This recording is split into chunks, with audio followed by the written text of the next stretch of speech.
Good evening. The Church of England in Sussex cannot assure the safety of children in its care. That's the belief of those whose legal responsibility it is to protect children across the county. It's just one of several startling revelations within a series of letters that BBC South East Today has obtained under the Freedom of Information Act.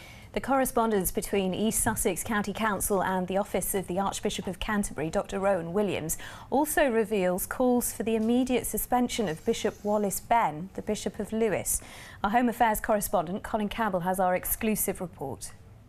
Expressing fears about the safety of children in churches and schools, the letters sent to the Archbishop of Canterbury are jointly written by the Director of Children's Services at East Sussex County Council, Matt Dunkley, and the Chair of East Sussex Local Safeguarding Children's Board. I know Matt Dunkley at the County Council, and he is not one, I think, to write in such strident terms without very good reason.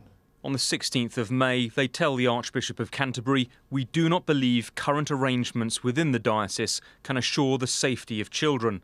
The letter goes on to say, insufficient attention is being paid to the ongoing and immediate safeguarding of children in Sussex. It doesn't look as though the Church is taking it as seriously as it should do and as promptly as it needs to. It's not even clear whether the Archbishop of Canterbury, who's been written to directly by the County Council. A month ago, we revealed that Bishop Wallace Benn, the Bishop of Lewes, allegedly attempted to prevent a Criminal Record Bureau check detailing allegations of child sex abuse belonging to Canon Gordon Rideout being dealt with properly. My name is Bishop Wallace Benn. Bishop Wallace Benn has been identified as being negligent for other safeguarding failings. There are concerns about how some of the leaders within the church in that diocese, and we've raised these concerns. Last week, the Director of Children's Services declined to reveal which members of senior clergy he had concerns about. I'd rather leave it there if I can. But the letters we've obtained reveal there have been calls for the immediate suspension of Bishop Wallace Benn for over 3 months. Written on the 16th of May, one letter reads, "We have no confidence in the judgment and conduct of Bishop Benn in relation to dealing with safeguarding issues and believe it is appalling that the Church seems reluctant to take decisive and immediate action."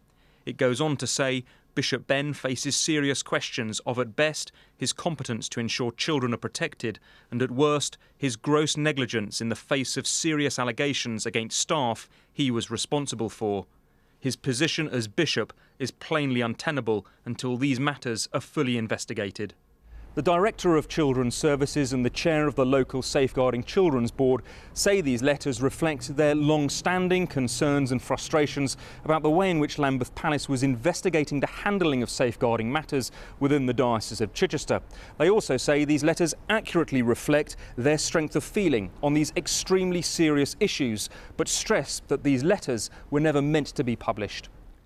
In a letter sent on the 7th of June, Lambeth Palace tells the Director of Children's Services that the special measures put in place within the Diocese of Chichester, known as a visitation, is one of the heaviest sanctions the Church can impose on a diocese. In response to calls for the suspension of clergy, the letter adds, the Church is not like other organisations in terms of employment arrangements. I think that Lambeth Palace, in common with many other religious institutions, appears to see itself as being above the law. Exposing serious ongoing concerns and apparent failure to act, there has been no response to the letters from Lambeth Palace or the Archbishop of Canterbury. Colin Campbell reporting there. Well, he joins me here in the studio now. And Colin, has there been any further response then from the Diocese of Chichester?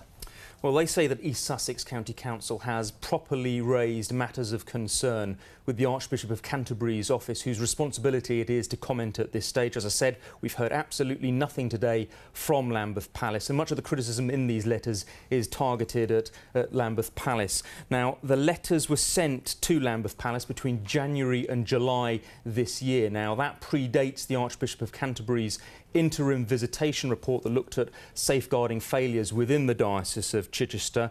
As we reported, it revealed fresh and disturbing failures that keep rising to the surface. Now, as I reported a few weeks ago, the Director of Children's Services, Matt Dunkley, at the time welcomed the recommendations within those reports, but told us that key to whether it makes any difference is how those recommendations will actually be implemented. OK. And there have been further concerns raised in another letter that you've actually received today through a Freedom of Information That's right. request. This latest letter appears to reveal that the Archbishop of Canterbury did not get sight of any any of the correspondence that was sent by Matt Dunkley, the Director of Children's Services, to him. Now, that's a concern to the Director of Children's Services. We've seen in some of the letters that we've been forwarded today under the Freedom of Information Act. And in one letter, the Director of Children's Services actually urges the Archbishop of Canterbury to act quickly to address the grave situation. OK, Colin, thank you very much.